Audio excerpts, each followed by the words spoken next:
Bumaba na ang bilang ng mga prank calls na natatanggap ng 911 hotline. Ayon sa Department of the Interior and Local Government, malaking tulong dito ang isinagawang system update na mas pinahusay ang operasyon ng pambansang emergency hotline.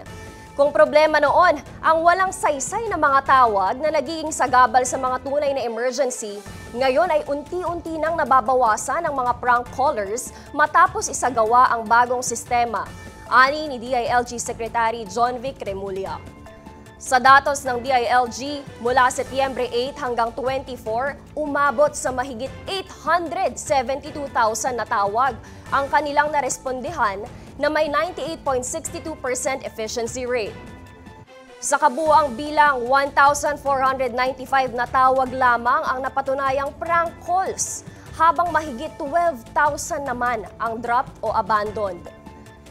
Isa sa mga bagong feature sa sistema ay ang geolocation system, kung saan natutukoy agad ng mga operator kung saan nanggagaling ang tawag.